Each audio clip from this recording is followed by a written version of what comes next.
C'est bon?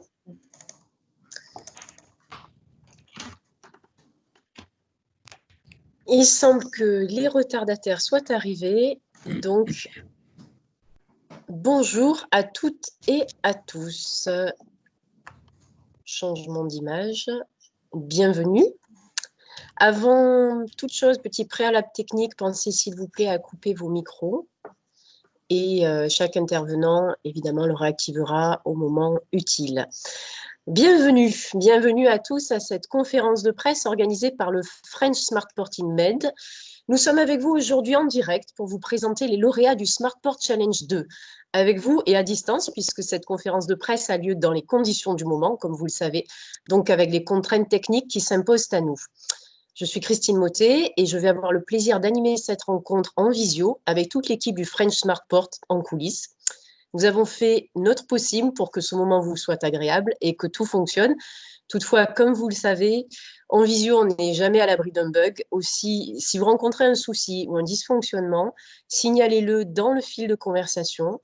Et dans ce même fil, vous pouvez aussi, tout au long de la conférence, poser toutes vos questions. Nous y répondrons à la fin de cette rencontre. Nous sommes ensemble pour 1h15, 1h30 environ, pour parler du Greenport de demain. Cette conférence s'articulera autour de 3 temps d'intervention. Les membres fondateurs prendront la parole en premier, les membres fondateurs du Smartport Challenge, puis les partenaires financeurs et enfin les partenaires de la co-innovation. Quant aux lauréats de cette deuxième édition, nous vous les présenterons en vidéo. Nous terminerons avec une séance de questions-réponses dans laquelle vous retrouverez bien sûr tous les lauréats et tous les porteurs de défis. Les porteurs des défis lancés, rappelons-les, ils sont 8 défis portés par la CMA-CGM, l'État l'Adréal avec le syndicat des pilotes et Atmo Sud, EDF, Amerson les terrasses du port, Interxion avec Dalkia Smart Building, Naval Group, Traxens et enfin le port de Marseille-Fos. Cette année, ce sont près de 60 entreprises qui ont candidaté, très précisément 57, pour relever ces 8 défis. C'est plus que l'année dernière donc, et nous en sommes ravis. Les lauréats ont été sélectionnés en avril, donc en plein confinement. Donc, la sélection s'est faite par visioconférence. Et avant de découvrir ces lauréats, j'invite les membres fondateurs du French Smartport InMed à vous présenter l'ambition de cette démarche partagée. Et tout d'abord, le port de Marseille-Fos avec Hervé Martel. Monsieur Martel, vous présidez le directoire du Grand Port Maritime de Marseille et cette deuxième édition du Smartport Challenge a une dimension partenariale importante qui vous tient à cœur. Elle a été lancée en février dernier lors du Salon Euromaritime qui s'est tenu pour la première fois à Marseille. En quoi le French Smartport InMed et plus particulièrement le Smartport Challenge renforce la stratégie du port pour devenir plus smart et plus particulièrement en cette période de crise sanitaire?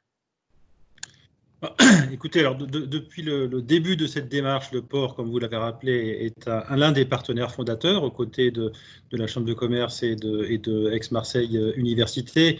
La transition numérique qui touche tous les secteurs de l'économie touche évidemment de façon très forte l'activité portuaire. Un port, c'est un lieu où se croisent des marchandises, des informations, des camions, des trains, et donc c'est vraiment un terrain de jeu pour l'innovation et le numérique très important. Et cette question du numérique, elle est au cœur du projet stratégique que le port de Marseille avait élaboré avant la crise, à vrai dire.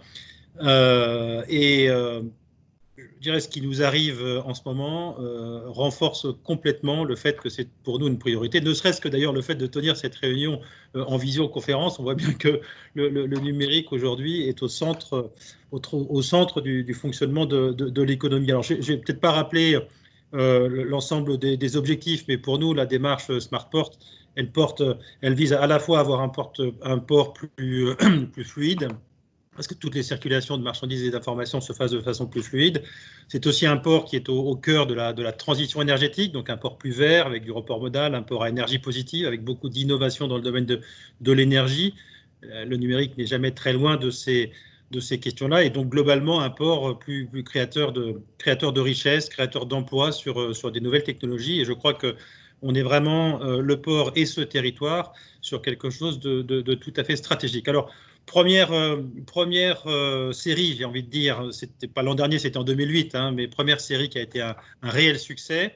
Lancement de ce deuxième challenge qui, comme vous le disiez, est encore un succès encore un peu plus important puisqu'on a énormément de candidats. J'en profite déjà pour féliciter ceux qui vont être les lauréats qui vont être présentés tout à l'heure. Effectivement, une dimension partenariale qui s'élargit puisque nous avons associé aux acteurs publics un certain nombre d'entreprises qui étaient très, très impliquées dans le premier challenge et dans ce second challenge, qui, aux côtés des acteurs publics, donc, nommément CMA-CGM, Naval Group, EDF, Interxion, Amerson et Traxens, qui nous rejoignent dans le comité de pilotage et donc dans la gouvernance de cette démarche, et c'est très, très bien comme ça.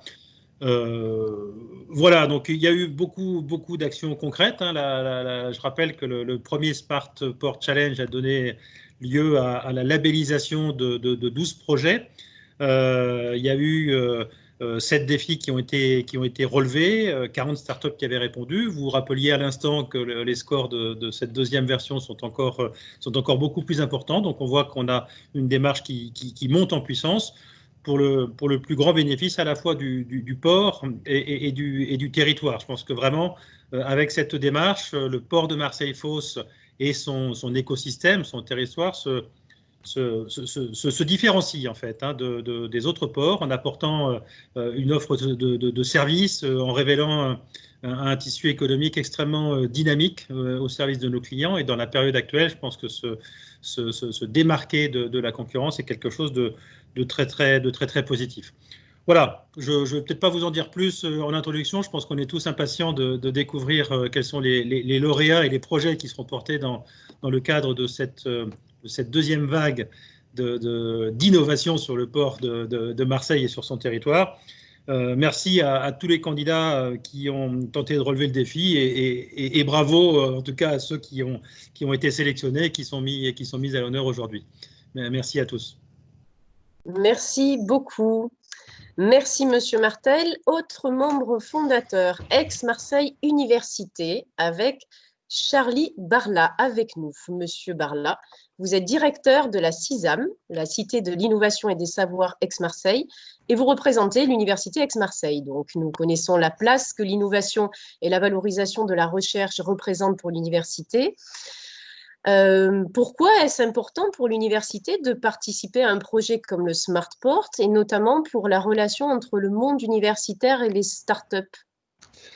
Donc bonjour à toutes et à tous. Effectivement, nous participons à l'innovation, à la formation, mais aussi à la recherche à Aix-Marseille Université. Nous avons souhaité participer avec le président Éric Berton à cette initiative en partenariat avec la CCI, AMP et également le Grand Port Maritime, puisque nous avons des compétences et des technologies qui sont valorisées en start-up. Donc on crée des start-up sur la base de brevets via des outils tels que la SAT Sud-Est.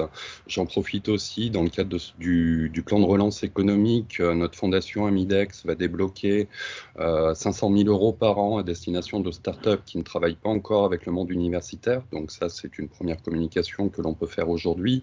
Et nous allons également travailler avec les partenaires fondateurs de ce SmartPort et l'ensemble des autres partenaires, bien évidemment, à aller vers un dépôt de projet européen dans le cadre du Green Deal qui sera déposé en janvier 2021. Donc les équipes opérationnelles vont œuvrer très prochainement pour aller chercher des subventions européennes également pour favoriser justement, nous concernant, l'insertion de nos étudiants, également la création de nouvelles formations à destination des entreprises du port et de la CCI AMP. Et également de valoriser nos technologies via la Cité de l'Innovation, puisque l'année dernière, nous avions 2 lauréats avec MKTX Datos et Ciroute, donc, qui étaient accélérés par l'accélérateur M et par l'accélérateur de CMA-CGM qui s'appelle The Box, qui est piloté par Mathieu Sommic. Voilà. Et je remercie tout le monde. Je ne vais pas être plus long, puisqu'on attend tous effectivement le nom des nouveaux lauréats de l'année 2020. Merci beaucoup. Patience, patience, ça arrive pour clore cette séquence des membres fondateurs. Je laisse la place maintenant à la Chambre de commerce, donc la CCI métropolitaine Aix-Marseille-Provence, avec Jean-François Suas. Monsieur Suas, vous êtes membre élu de la CCI métropolitaine Aix-Marseille-Provence, également président du Conseil de développement du port. Et à ce titre, vous avez apporté votre expertise lors de la définition des défis, avec notamment un accent mis sur le Green Port. Quelle est votre ambition à participer à cette démarche et l'intérêt de ce challenge pour le territoire? Alors, je vous remercie. Donc, bonjour à tous. Effectivement, dès le départ, on avait identifié l'environnement et toutes les questions autour de la pollution atmosphérique, de tout ce qui pouvait être lié à l'exploitation du port et c'est des navires comme un des sujets essentiels. Donc, c'était il y a plus de 4 ans. Et que ce soit le premier challenge ou celui d'aujourd'hui, il y a une composante, vous l'avez dit, Green Port, donc verte, sans faire de greenwashing. On a de vrais justement, sujets d'environnement à travers ces défis. Entre autres, je retiendrai en particulier celui qui concerne le syndicat des pilotes ou celui d'EDF, qui sont vraiment des sujets particulièrement innovants. Pas vous allez le découvrir pour certains, et c'est des sujets qui n'ont pas été traités ailleurs, comme souvent, on l'oublie d'ailleurs à Marseille, qu'on est plutôt en avance sur ces sujets environnementaux, que ce soit sur les connexions électriques, et là on va le voir, on va aller plus loin, et sans doute beaucoup plus que n'importe qui ailleurs. Alors la CCI que je représente à travers Jean-Luc Chauvin a cette vocation d'impulser ce type de projets, qui sont des projets de business évidemment pour les entreprises, et des accélérateurs de transformation pour le territoire. C'est vraiment, on est dans un sujet de territoire, je crois que c'est ça qui était très important. C'était une forme de cadeau, on va dire, du Grand Port Maritime pour le territoire, tout simplement pour faire grandir aussi les entreprises. Alors, la CCI, comme vous le savez, met une équipe dédiée avec une mobilisation de son réseau et de ses partenaires pour construire vraiment ce port de demain. Donc, vous l'avez déjà dit, mais c'est quand même 57 entreprises qui ont candidaté. C'est un nombre qui est en hausse, malgré la situation que vous connaissez tous, qu'il n'y avait que 52 précédemment. Donc 27 candidats ont été éditionnés et 8 jurys ont été organisés en visioconférence avec tous les partenaires. Ils sont nombreux, le pôle mer, la métropole, l'UMF, Rising Sud de la région, le département, la Croisière, MGI, etc. Donc ce comité de sélection, il a parfaitement fonctionné, il a su s'adapter.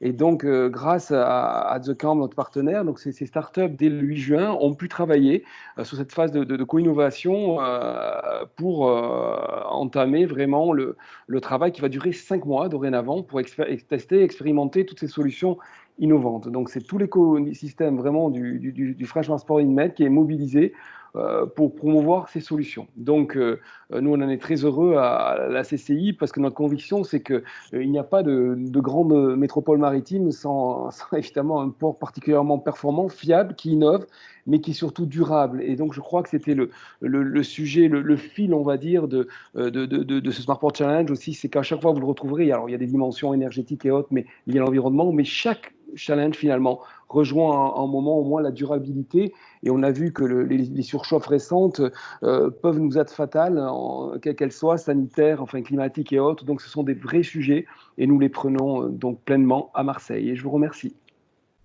Merci à vous, Monsieur Suas. Bon, alors comme on est tous impatients, je vous propose maintenant de découvrir les lauréats des 8 défis en vidéo. Alors en vidéo, en mars dernier, nous avons déjà rencontré en vidéo les porteurs de défis pour appeler les startups à candidater. Cette fois, nous avons rencontré les startups sélectionnées en plein confinement. Donc chaque binôme s'est retrouvé dans les conditions du direct, pour la petite histoire, à distance, pour nous pitcher chacun leur motivation, leurs solutions et les bases de leur collaboration. Alors bravo à eux déjà pour s'être livrés à cet exercice délicat qui a demandé pas mal de patience et parfois nécessité quelques prouesses techniques. Alors, félicitations à eux et ils y sont arrivés en plus à pitcher à 2 minutes 30, en 2 minutes 30 chrono maximum. Ces vidéos, je le précise, vous pouvez les trouver, vous les trouverez toutes sur YouTube, sur les réseaux sociaux et aussi sur le site du French Smart Sporting Med. Le premier défi, sans plus attendre, le premier défi est porté par EDF. La problématique concerne les eaux usées des bateaux de croisière, comment les utiliser pour produire de l'énergie. Et le lauréat sélectionné et retenu pour relever ce défi est AquaEco.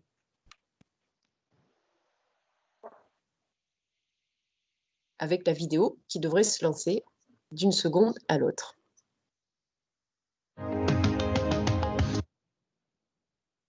Le son s'est lancé d'une seconde à l'autre. On va dire que sur la 3e seconde, nous aurons l'image aussi. J'ai évoqué les prouesses techniques et la patience. Voilà, c'est parti.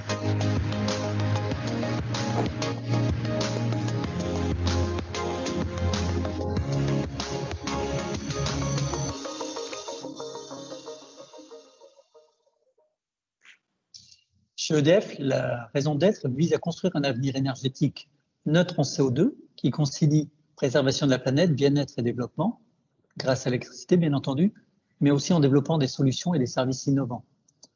La démarche SmartPort inscrit sa réflexion autour de ces mêmes valeurs. Donc nous nous sommes retrouvés tout naturellement pour cette nouvelle édition, pour laquelle nous avons souhaité cibler plus particulièrement notre action autour de la valorisation des eaux usées des navires, pour lesquels nous considérons que nous avons une marge de progression. Mais non, mais on y va. Chez AquaEco, nous sommes spécialistes du traitement et de la valorisation de l'eau. Nous proposons des solutions innovantes et ultra performantes qui permettent d'éliminer la quasi-totalité des polluants qui sont présents dans les eaux usées et ainsi de pouvoir recycler et valoriser l'eau. Donc nous concevons des chaînes de traitement polyvalentes, que ce soit à bord des navires comme à terre. Notre logique contribue à la construction du port vert de demain, dans la préservation de l'environnement, l'économie des ressources et le développement durable. Nous souhaitons travailler sur des solutions qui soient connectées à la réalité économique des acteurs du monde maritime avec lesquels nous travaillons.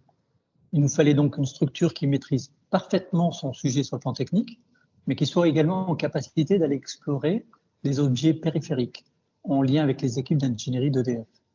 Donc des compétences larges et techniques, mais aussi une certaine agilité intellectuelle et un dynamisme chevillé au corps. AquaEco nous a semblé réunir toutes ces qualités.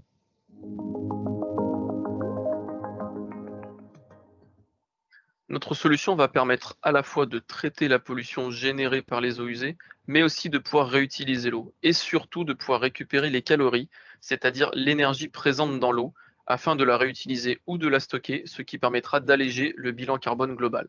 La solution sera modulaire et polyvalente, c'est-à-dire que les armateurs pourront en bénéficier tout comme le port. La solution s'adaptera au dimensionnement de ces structures pour un port plus vert.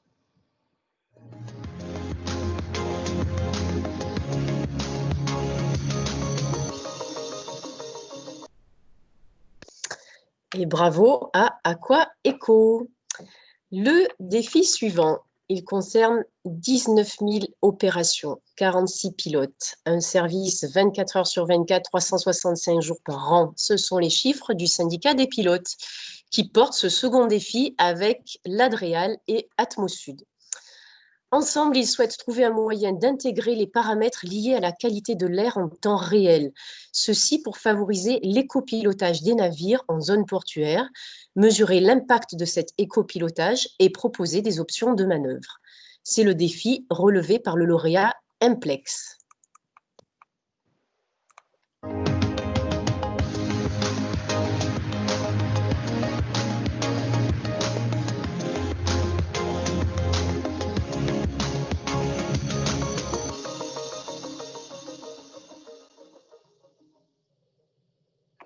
En tant qu'acteur portuaire, la station de pilotage a souhaité participer au projet SmartPort pour rendre le port plus vert. Nous avons lancé un défi en collaboration avec le Adréal et Atmosud pour promouvoir l'éco-pilotage des navires. Il faut imaginer que chaque année, ce sont à peu près 20 000 opérations qui sont réalisées dans les bassins Est et Ouest. Et nous avons la conviction qu'en pratiquant l'éco-pilotage, nous allons améliorer la qualité de l'air dans le port et pour les environs.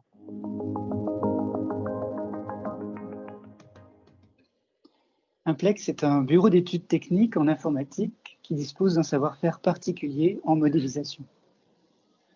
L'objectif de ce défi est de calculer le coût pour l'environnement d'une manœuvre portuaire en termes d'émissions atmosphériques. On a la chance de pouvoir s'appuyer sur le simulateur de la station de pilotage. Ce grand calculateur va nous offrir des points d'auscultation du navire qui nous font défaut dans la réalité, comme si on l'avait équipé de capteurs. Notre premier pas sera d'ajouter au tableau de bord ce qui lui manque, à savoir un monitorage des consommations et des émissions estimées du navire pendant sa manœuvre, pour en faire un outil d'aide à la décision.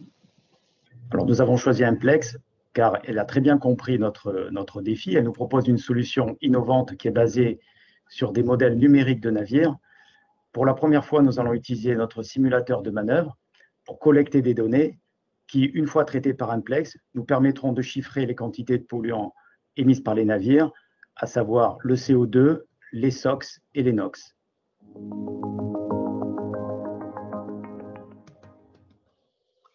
Eh bien, pour obtenir un jumeau numérique de chaque navire, on va devoir compléter les calculs actuels par une modélisation d'un autre type. C'est le nœud du défi. Il va falloir l'aborder de façon pluridisciplinaire en rassemblant toutes les expertises présentes. Ce qui sera novateur, c'est surtout l'usage que l'on fera de l'outil.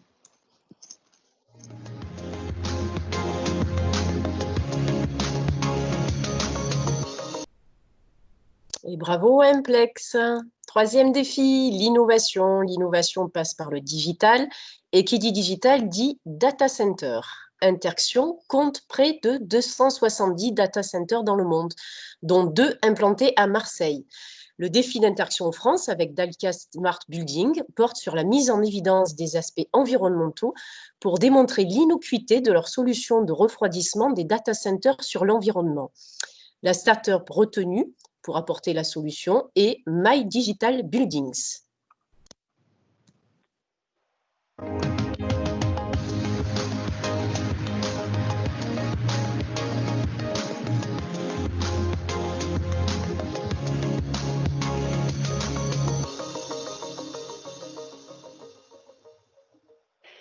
Le défi d'Interxion, acteur référent data center de colocation, en collaboration avec Dalkia Smart Building, c'est de démontrer l'éco-responsabilité de nos 2 nouveaux data centers implantés sur le grand port maritime de Marseille. En effet, on a mis en place des innovations techniques et environnementales sur ces 2 nouveaux data centers, en particulier le river cooling pour refroidir ces data centers. Et donc, on souhaite, à travers ce défi, démontrer en transparence l'intérêt de ces solutions pour participer au Green Smart Port de demain.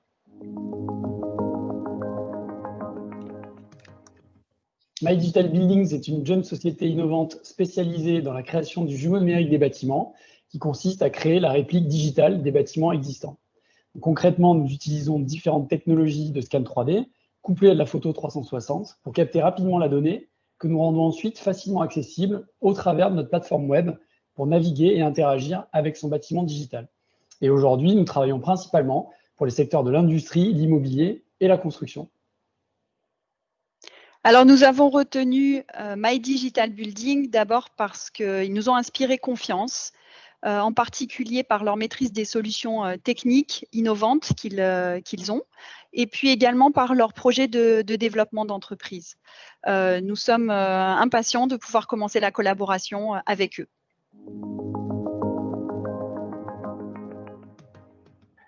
Le point fort de notre solution est de proposer une offre clé en main allant de la captation jusqu'à l'exploitation de la donnée. Sur la partie captation, nous mixons les meilleures technologies pour capter rapidement la donnée adaptée aux objectifs du client. Et sur la partie exploitation, les données captées sont généralement réservées des experts 3D.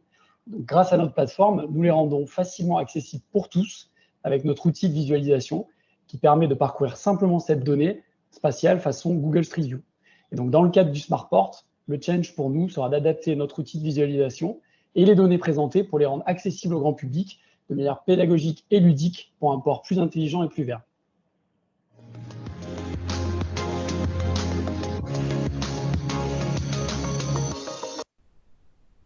Et bravo à My Digital Buildings. Alors pour terminer cette première série de vidéos, saviez-vous que les toits des terrasses du port sont couverts aux 2/3 par des panneaux photovoltaïques pour réduire la consommation électrique, ou encore que les 3/4 des déchets du centre commercial sont valorisés?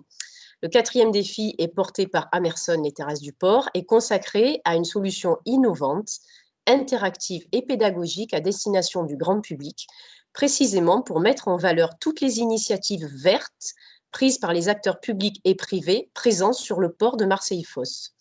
Le lauréat de ce défi est POC Studio.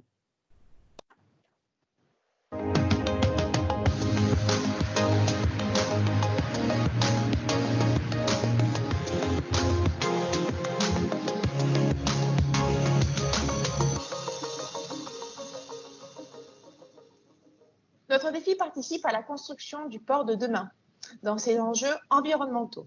Ces enjeux sont essentiels pour l'avenir et structurants dans la création d'un Green Port. L'excellence environnementale est une vraie priorité pour les entreprises du port de Marseille-Fos et de nombreuses initiatives ont été mises en place. Actuellement, elles sont méconnues du grand public et des jeunes. Notre objectif est de recenser ces actions et de les valoriser.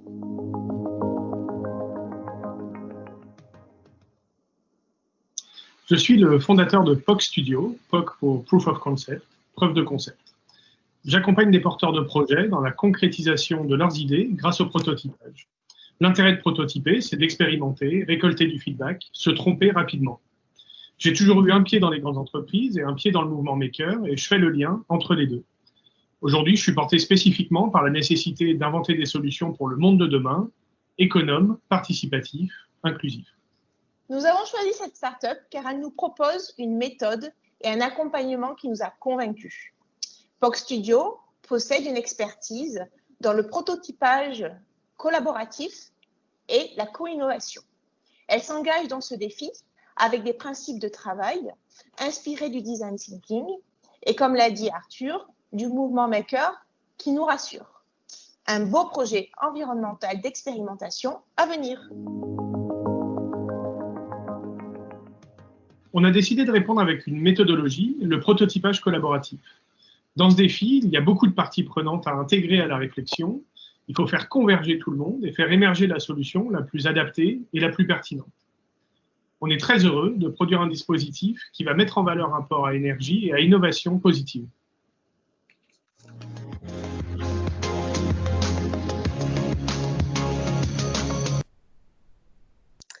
Bravo à POC Studio et bravo à ces 4 startups et ces 4 premiers binômes. Je vous propose un petit break avant de passer aux 4 défis suivants, car ce challenge ne pourrait être organisé sans la participation des membres financeurs, l'État, la région Sud, Provence-Alpes-Côte d'Azur et la ville de Marseille. Alors j'invite maintenant Philippe Morisot, conseiller régional, vice-président de la commission économie, industrie, innovation, nouvelles technologies et numérique, représentant de la région Sud, à vous dire quelques mots sur l'engagement de la région dans le programme SmartPort. Monsieur Morisot, c'est à vous.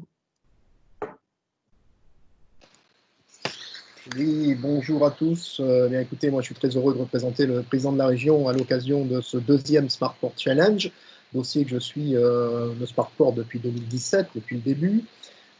Féliciter bien évidemment les gagnants, les lauréats devrais-je dire, puisque même les perdants entre guillemets n'ont pas tout perdu. Hein. Je les remercie d'avoir participé au challenge. Ils sont de plus en plus nombreux, ce qui démontre que cette opération, ce challenge prend une grande envergure et devient un grand événement pour notre territoire. Alors pourquoi soutenu par la région? Je dirais en 3 points. Premièrement, la loi. La loi de 2015, la loi NOTRe, fait des régions les chefs de file, comme vous le savez, du développement économique et de l'innovation. Donc ça rentre dans nos attributions. À partir de là, on est tenu de lancer un SRDE2I, un schéma qui est prescripteur de développement économique, d'innovation et d'internationalisation. Prescripteur, ça veut dire qu'il va s'imposer aux autres. Ça, c'est la loi que nous avons déclinée en OIR, en opération d'intérêt régional, dont une s'appelle l'économie de la mer. Voilà. Et puis, vient s'ajouter là-dessus un deuxième volet qui est la volonté politique forte de notre exécutif, à savoir un plan climat sur lequel on accorde 30% de notre budget pour décliner et mettre en œuvre les accords de la COP21. L'ambition également d'être une des premières smart régions d'Europe, c'est-à-dire de mettre le paquet sur l'innovation et sur le numérique. Voilà. Et à partir de là, eh bien, smart, ça veut dire quoi? Moi, j'aime bien dire que une des meilleures définitions du mot intelligence, c'est faculté de percevoir les rapports des choses entre elles. Et qui dit chose, dit data, et donc on en revient toujours pareil au numérique et à une démarche smart elle-même, à savoir décloisonner les univers, créer des passerelles entre les grands groupes, les startups, les académiques, les collectivités, travailler sur du concret et pas sur du blabla. Donc le concret, ce sont des problèmes avec des solutions qu'on met en œuvre en parallèle, utiliser les outils du 21e siècle, les data, l'IoT, l'intelligence artificielle, parce qu'on sait très bien toutes et tous que le numérique au 21e siècle aura l'impact qu'a eu la révolution de la vapeur au 18e. Donc ça, c'est très important. Et pourquoi ça fonctionne? Encore une fois, le business model du Smartport Challenge, c'est finalement du gagnant-gagnant entre tout le monde, les collectivités, les donneurs d'ordre, donc les grands groupes, les startups, chacun y trouve son compte. Encore une fois, on est dans le factuel, on est dans le concret. Alors la région, pour toutes ces raisons, apporte une contribution politique, de volonté politique, mais également un budget, puisque sans vouloir entrer dans le détail des chiffres, on en est à 180 000 euros depuis 2018, donc 50 000 euros rien que pour le Smartport Challenge numéro 2 de 2020.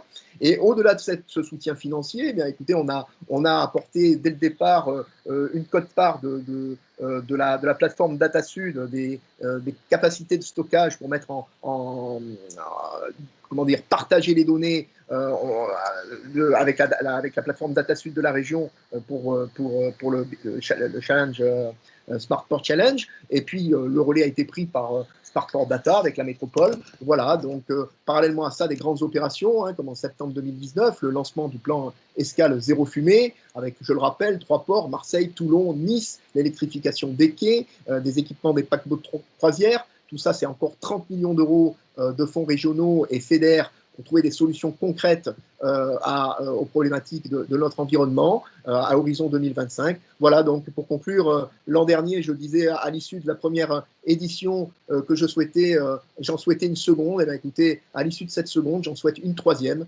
encore plus développée, encore plus intéressante pour tout le monde, avec des retombées économiques en termes d'emploi et d'innovation. C'est ce qui finalement est l'objectif final de cette démarche. Et une fois de plus, la région sera au rendez-vous et aidera à toutes ces réalisations et tous ces projets. Encore une fois, merci à toutes et à tous et félicitations surtout aux organisateurs et aux participants.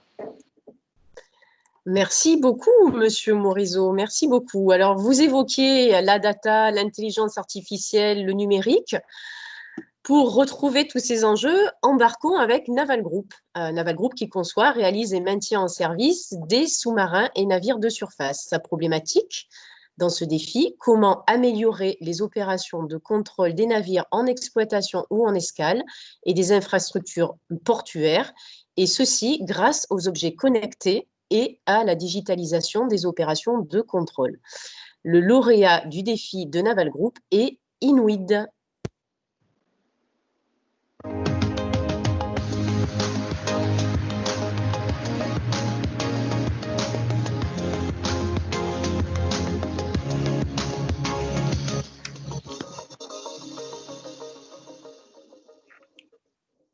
Le défi de Naval Group porte sur le contrôle des navires et des infrastructures portuaires. Il s'intègre parfaitement dans la thématique Green du Smart Port Challenge.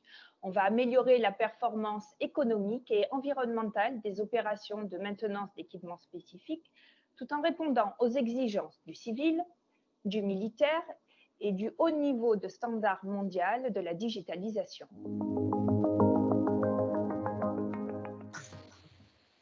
Oui, Inuit a été créé pour accompagner l'industrie dans sa révolution numérique. Avec Naval Group, nous construisons une solution IoT qui répond à plusieurs challenges. Proposer des équipements IoT de détection inventaire adaptés aux navires, communiquer, historiser ces données de manière sécurisée, ouverte et fiable. Enfin, créer un outil d'exploitation de ces données, embarqué, déployable et évolutif pour le contrôle de conformité et de la maintenance. Nous avons choisi Inuit parce qu'elle nous a présenté une solution complète depuis le capteur jusqu'à la gestion de data, pouvant utiliser plusieurs technologies de communication sans fil et s'adaptant à notre besoin.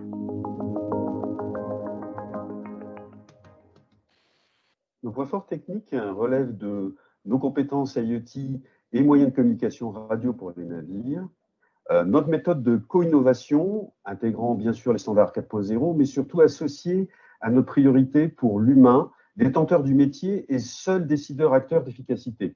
Enfin, notre outil d'aide à la décision, Native 4.0, sur mesure, ouvert et déployable, avec IHM haute performance. Ceci pour un port plus efficient, fluide et donc plus green.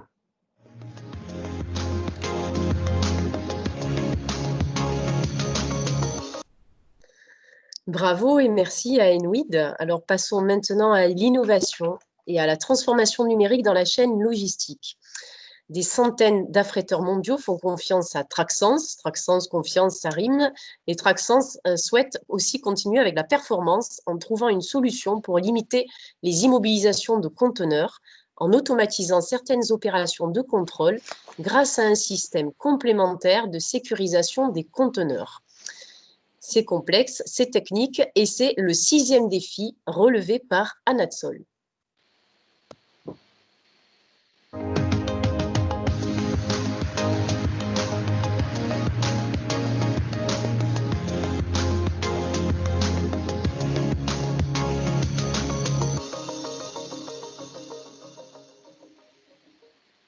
Notre défi vise à améliorer la performance économique et environnementale de l'écosystème portuaire. Un conteneur qui n'a pas été ouvert depuis son lieu de chargement, peu importe où il se trouve dans le monde, sera considéré comme sûr par les autorités portuaires et les autres intervenants. Ce conteneur passera donc moins de temps dans le port. En cela, il participera à la fluidité des opérations. Moins d'immobilisation et de manutention pour réduire l'empreinte environnementale. Pour compléter notre technologie existante de sécurisation des smart conteneurs, Traxens a choisi Anatsol.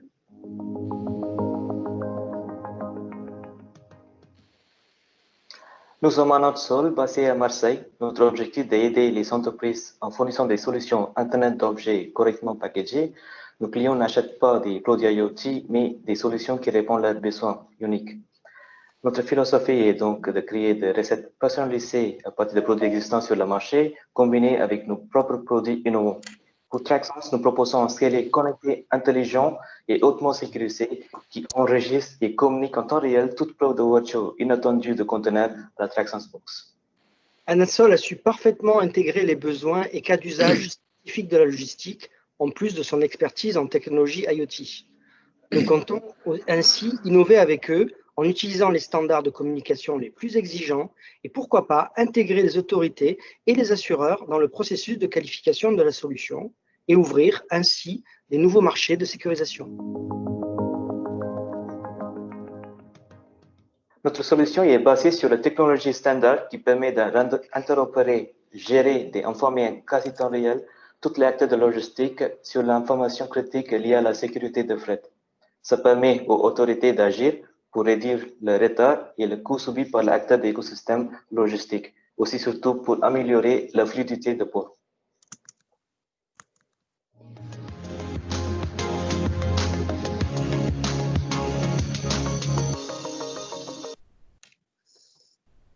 Bravo Anatsol. Alors pour améliorer la fluidité du port, parlons maintenant un peu vidéo et plus précisément de l'utilisation de la source vidéo pour le Greenport de demain. C'est le 7e défi, il est porté par le port de Marseille-Fos qui souhaite trouver une solution pour utiliser les caméras installées sur le port afin d'optimiser les flux routiers et ferroviaires et diminuer leurs impacts environnementaux. Le lauréat de ce défi est Euranova.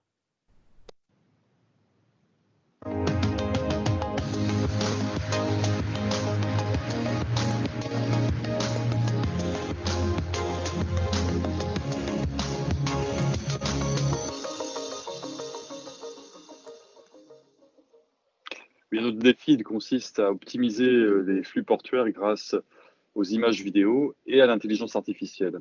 Donc, il répond aux objectifs du Smart Port puisqu'il intègre de la technologie basée sur le traitement du big data, en l'occurrence des images.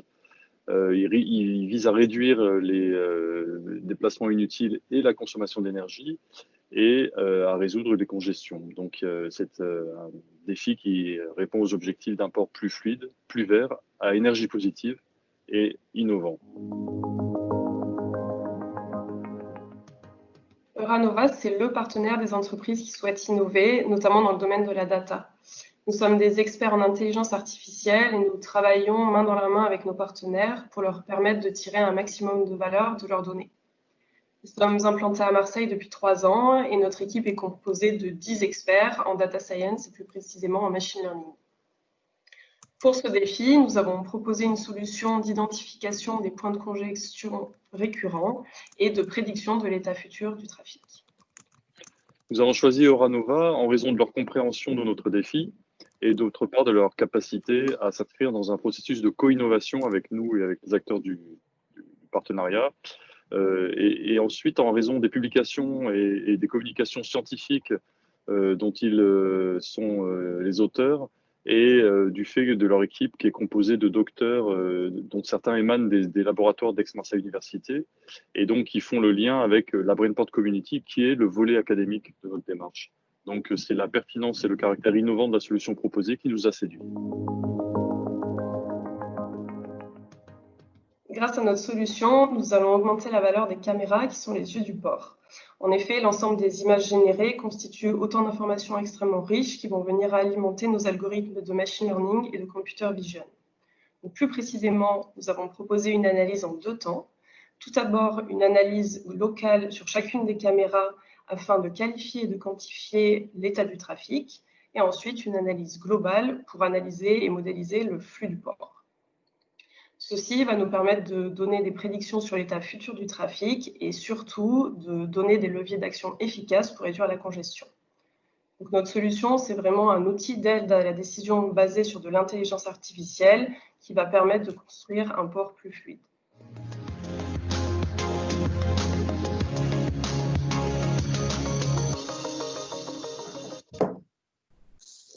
Nous arrivons maintenant au 8e et dernier défi. Il concerne les conteneurs de CMA-CGM. En 2019, CMA-CGM a transporté près de 22 millions de conteneurs EVP et leur défi n'est pas pourvu. Une solution a été sourcée par le Challenge. Pour répondre au défi, elle va être développée avec la société Elion, non retenue en raison de son statut de filiale d'un grand groupe. CMA-CGM contribue à la dynamique collective du Smartport Challenge et leur binôme sera associé à la démarche de co-innovation. Je vous invite à découvrir ce défi en vidéo. Il a été donc relevé par Elion.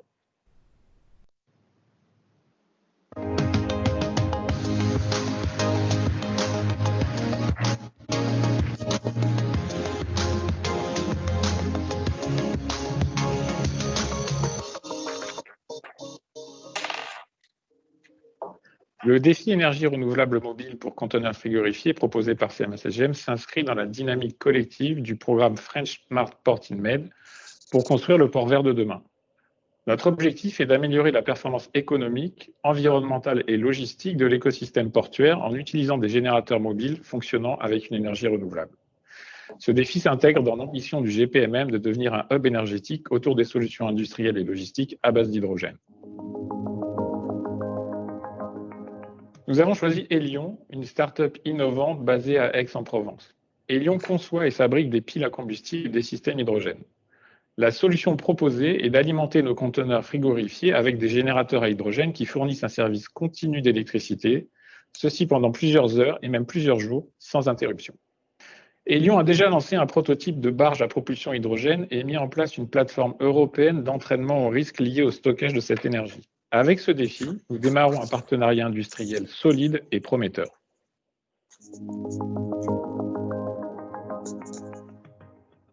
Comparé aux groupes électrogènes diesel ou fonctionnant au gaz naturel, les générateurs à base d'hydrogène ont comme qualité d'être silencieux et respectueux de l'environnement dans la mesure où ils ne rejettent pas de CO2, de soufre, d'azote ni aucune particule fine. La solution est ici particulièrement innovante car l'intégration d'un générateur hydrogène directement sur nos reefers est une première mondiale. L'introduction de l'hydrogène dans le mix de nos solutions nous engage également sur la trajectoire de décarbonation du secteur maritime et logistique. En cohérence avec la Coalition internationale pour l'énergie du futur, lancée par Rodolphe Saadé, CMA-CGM veut, à travers ce défi, démontrer son leadership dans la mise en œuvre des smart ports de demain.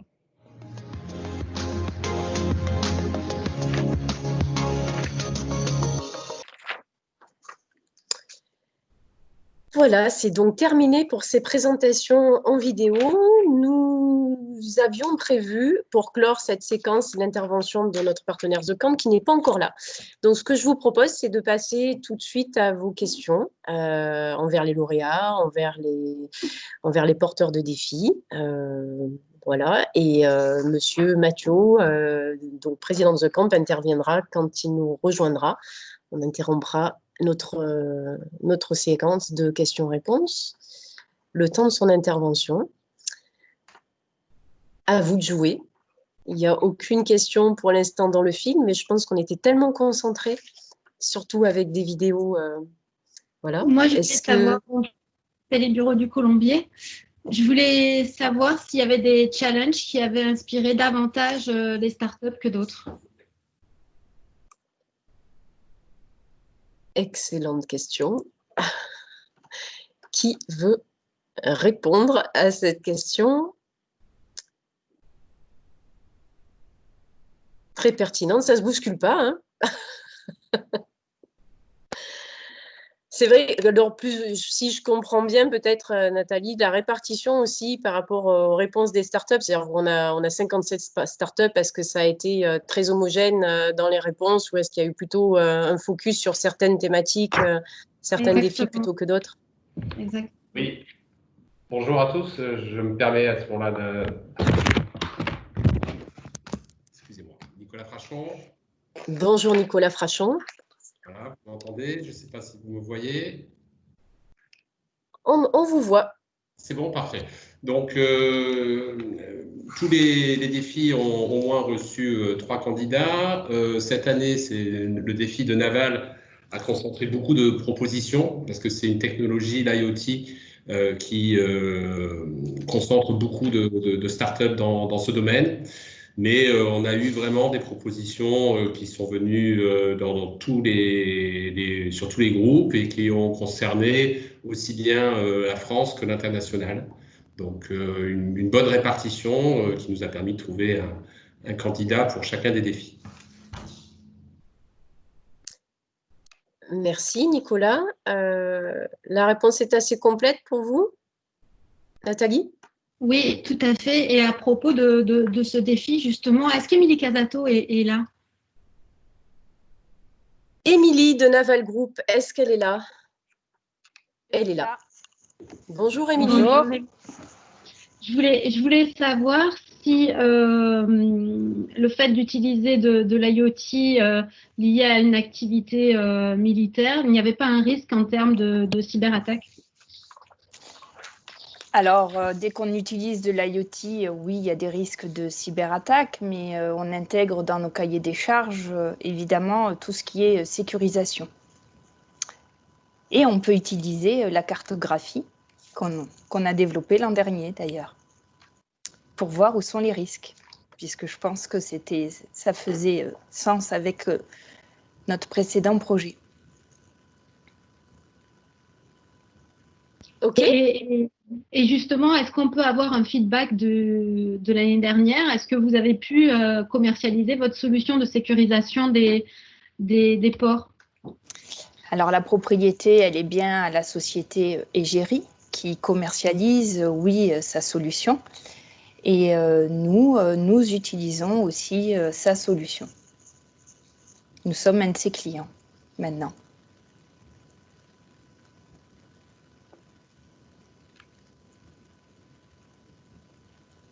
Bon, la réponse a l'air satisfaisante et complète. Merci, Émilie. À bientôt Avec pour Nathalie, plaisir. peut-être, dans les autres questions. J'ai à nouveau une question pour Nicolas Frachon. Monsieur Frachon, pouvez-vous nous réexpliquer pourquoi Elion n'a pas été retenu pour le défi numéro 8 donc de CMA et une filiale de quelle société? C'est la question exacte qui est posée. Donc, concernant le défi CMA-CGM, c'est bien l'enjeu de l'approvisionnement énergétique mobile des reefers, qui sont les containers qui se multiplient, les containers frigorifiques. Donc, on a eu de nombreuses solutions qui nous ont été présentées. Formellement, dans le règlement du challenge, on interdit aux filiales de groupes de plus de 500 personnes de candidater. La société Elion est en fait une émanation d'Areva, mais qui est maintenant Areva une société de défaisance. C'est-à-dire que l'objectif de l'État, c'est de vendre les actifs de sa société. Donc Elion, en fait, est basé sur Aix-en-Provence et est une PME d'une trentaine de salariés. C'est une pépite régionale et territoriale dans le domaine de l'hydrogène. Et vous savez qu'il y a un projet territorial hydrogène très fort. Et donc, mais François Bottin de CMA-CGM qui est là complétera mon propos. Il y a énormément de sens à ce que, effectivement, une entreprise leader comme CMA-CGM travaille sur cette filière hydrogène qui est vraiment une filière d'excellence du territoire. Donc, pour des questions de respect du règlement, il a été décidé donc de ne pas retenir Elion, on va dire, dans le cadre du challenge. Par contre, évidemment que CMA-CGM reste complètement impliqué dans la dynamique challenge et que Elion est un acteur. Vous savez, le Smartport, c'est le challenge, mais c'est aussi la Brainport Community avec Aix-Marseille Université, c'est aussi le référencement de projet. Donc, on a moyen d'accompagner d'autres pépites, d'autres entreprises dans les différentes actions que l'on peut mener. Donc, formellement, Elion n'est pas retenu, mais le couple Elion-CMA-CGM va travailler avec nous dans le cadre de ce challenge. Je ne sais pas si la question... François Bottin, peut-être si... François, est-il là? Oui, oui. Il est là. On le retrouve dans son bureau. Bonjour, Monsieur Bottin. Bonjour. Oui, je confirme ce qu'a dit Nicolas. Nous, on a dès les soutenances, on a tout de suite vraiment cru dans la solution industrielle d'Elion et dans leur capacité à proposer quelque chose de complètement innovant. Et donc, on cochait, comme l'a dit Nicolas, vraiment tous les critères qui font partie de la philosophie du Smartport. On est sur un acteur du territoire, on est sur un sujet totalement innovant, on est, nous, sur une stratégie de développement des énergies à hydrogène qui fait partie vraiment, qui est un axe d'investissement majeur pour le groupe CMA. Et donc, on était vraiment, on a vraiment insisté pour pouvoir continuer et tout en faisant partie du challenge pour pouvoir travailler avec les autres défis, parce que c'est ce qu'on avait déjà fait l'année dernière. Et cette dynamique collective, c'est aussi vraiment quelque chose auquel on tient beaucoup. Donc, nous, de toute façon, on aurait fait le projet avec Elion, ça c'est sûr, parce que ça a un sens industriel pour nous. Et on voulait vraiment réussir à le faire, mais en restant dans ce collectif-là du Smartport, parce que c'est important aussi. Sachant que, comme l'a dit Nicolas, par rapport aux critères, on a vraiment beaucoup discuté avec eux et c'est vraiment une start-up. Enfin, le fait qu'ils soient rattachés à Areva, c'est complètement presque artificiel. Aujourd'hui, à Areva, c'est une coquille vide, il n'y a plus rien. Ils sont en train de... les différentes composantes sont en train d'être vendues. Donc on est vraiment, on est vraiment sur un dispositif qui relève d'une start-up, quoi. Donc on est très content d'avoir pu trouver cet accord pour pouvoir faire le projet avec Elion et aussi surtout rester dans la dynamique du Smartport avec les autres défis. Merci pour ces précisions. On peut peut-être passer à un autre défi parmi tous ceux qu'on a visionnés. Est-ce qu'il y en a qui inspirent d'autres questions?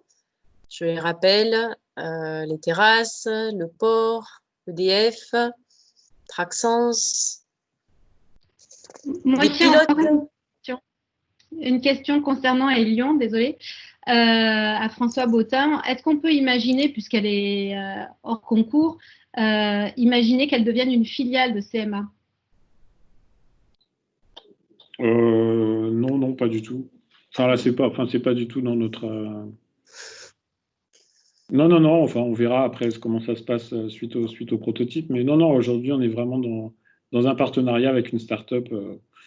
Et ils ont, enfin voilà, ça fait, je crois que ça fait 19 ans qu'ils travaillent sur ces sujets-là. Donc, il faut aussi leur laisser l'intérêt et la qualité du challenge. Et de ce partenariat, c'est le fait qu'il soit justement externe et pas rattaché à nous. Donc non, ça aujourd'hui, c'est pas du tout d'actualité. D'accord.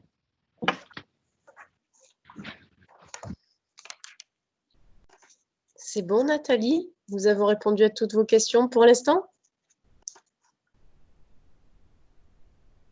Bon, merci en tout cas. Un autre challenge? Au hasard ou pas? Allez-y, n'hésitez pas, on est là pour vous. Et, en plus, on est en avance sur notre timing prévu, donc on a tout notre temps. Profitez-en, ils sont tous là, hein, on ne les voit pas, mais les lauréats, les porteurs des défis, ils sont là. Question au pilotage du port. Est-ce qu'on pourrait imaginer, par extension, qu'une fois qu'on a la fiche d'identité du navire et ses émissions de gaz à effet de serre, on pourrait imaginer une utilisation à des fins judiciaires? Donc. Oui, bonjour. Bonjour. J'ai très mal entendu le début de votre question. Est-ce que vous pouvez la répéter, s'il vous plaît? Oui, je disais qu'une fois qu'on a la carte d'identité des émissions polluantes du navire, est-ce qu'on pourrait imaginer que celle-ci soit utilisée à des fins judiciaires?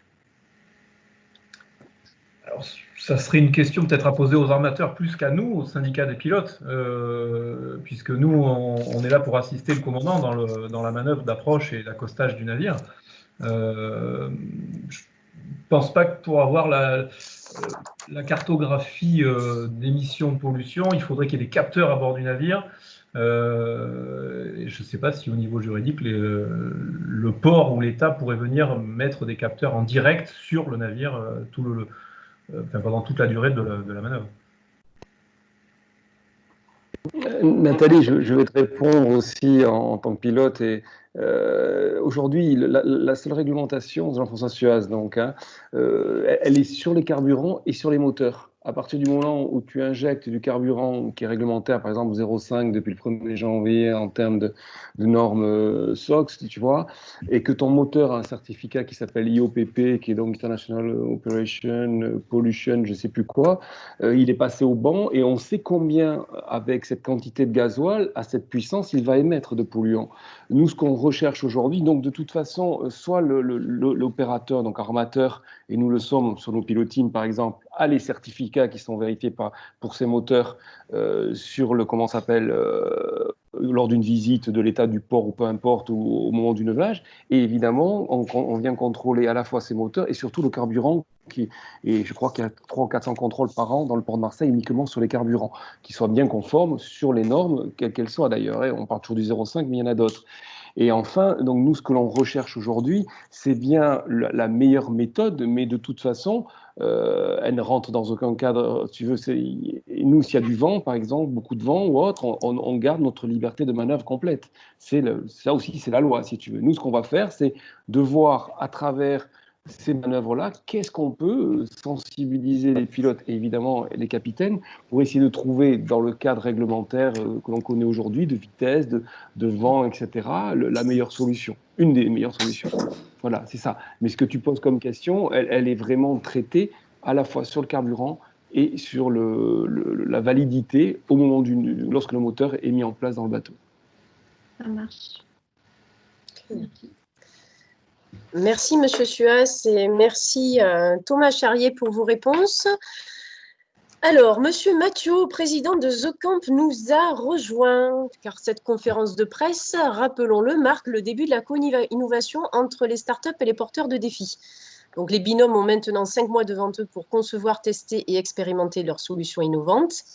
Et en matière de co-création, de nouveaux acteurs du changement, d'exploration du futur, c'est le domaine de The Camp. Donc, Monsieur Mathieu, Olivier Mathieu, président de The Camp, je vous invite à nous présenter le partenariat de The Camp avec le Smartport Challenge et son rôle dans la co-innovation. Bien sûr, ravi de vous rejoindre. J'espère que vous m'entendez bien. Je suis désolé, j'arrivais un petit peu en retard. Enchaînant, on venait de sortir une émission télé qu'on a produite avec certains de nos partenaires, dont la Tribune et la Maïf. Donc je passe de l'un à l'autre et je m'en excuse, c'est un peu cavalier, mais je suis très supportive, comme on dit en anglais, et très fan du projet de Smartport Challenge qu'on a accompagné aussi l'an dernier.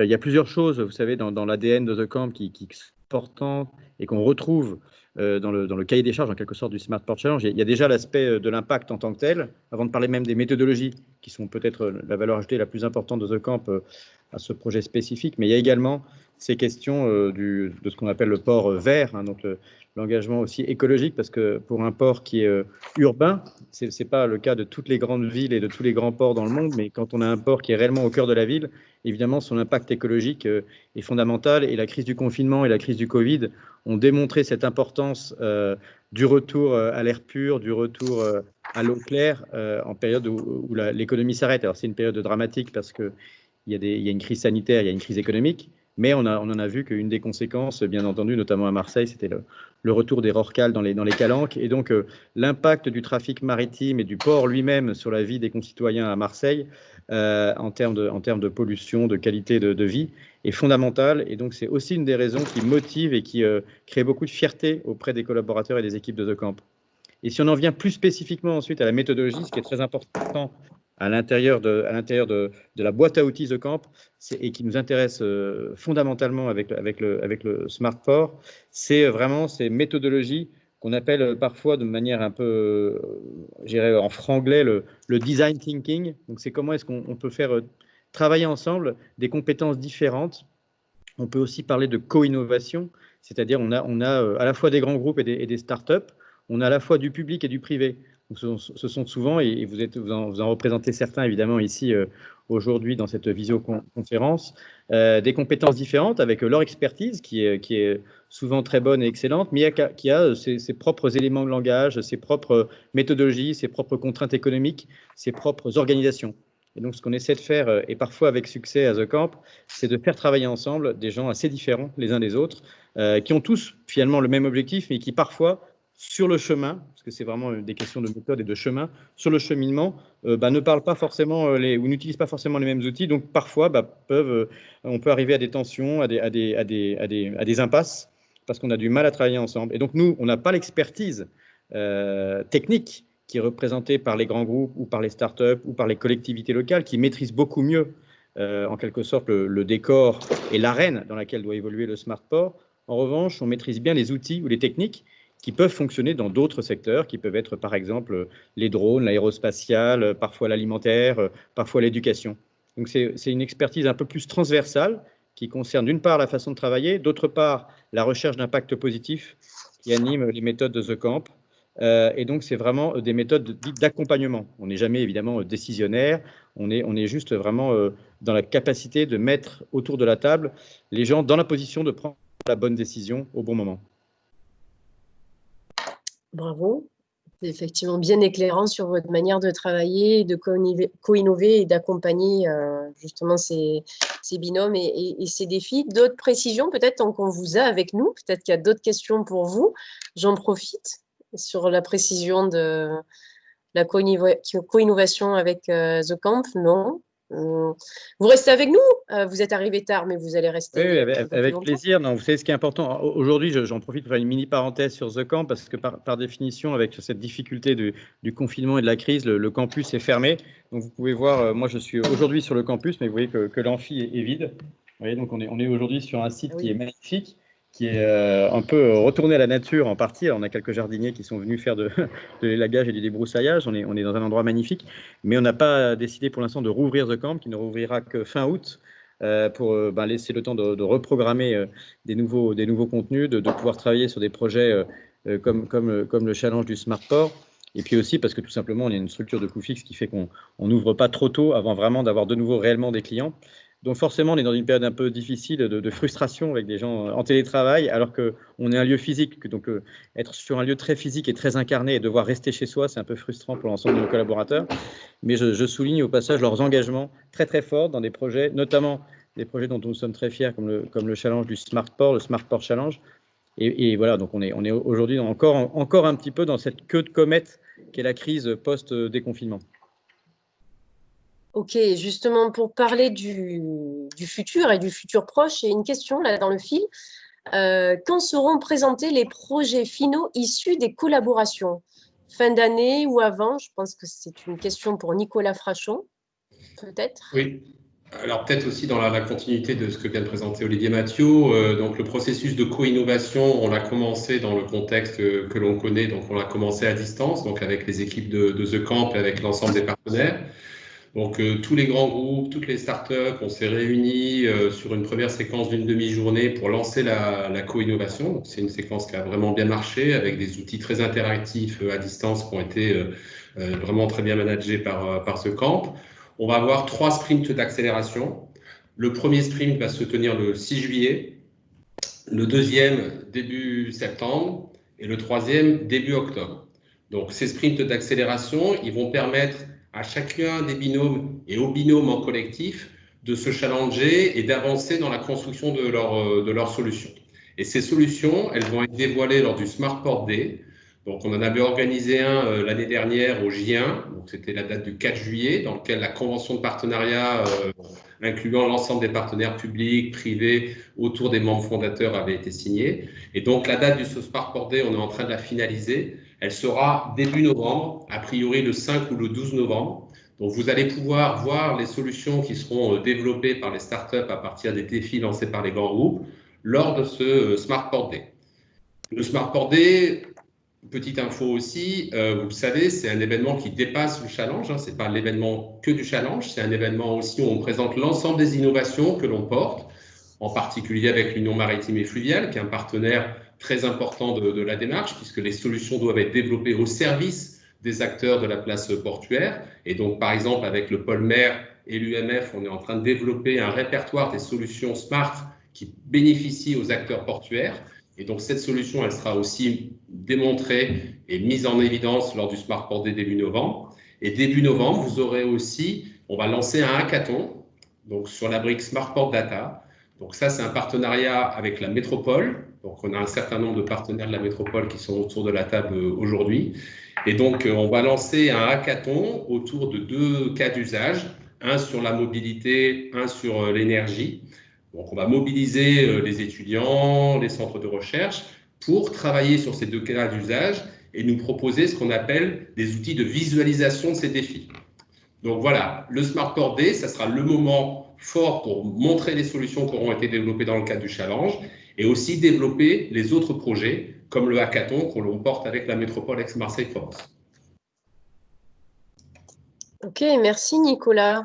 Merci Monsieur Frachon. On retient donc 3 étapes, 3 sprints d'accélération, début juillet, septembre, octobre, et le Smart Port Day en début novembre avec le hackathon. Et de toute façon, pour toutes ces informations, vous avez tout avec les contacts qu'on vous affichera à la fin de la conférence et sur le site internet, bien évidemment, du Smart Port Challenge et French Smart Port in Med. Voilà.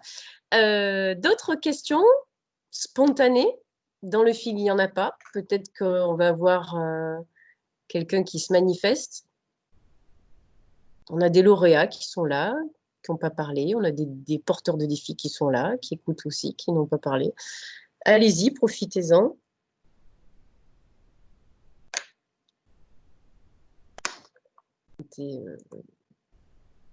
Un commentaire en attendant. Une question de Nathalie. Non. Nathalie a fini. Eh bien, écoutez, s'il n'y a pas plus de questions, voilà pour...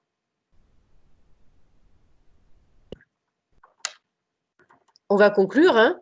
La conclusion est toute faite, il n'y a pas de questions, donc je vous donne rendez-vous sur le site internet avec les contacts presse que vous avez déjà, avec Nicolas Frachon que vous avez vu.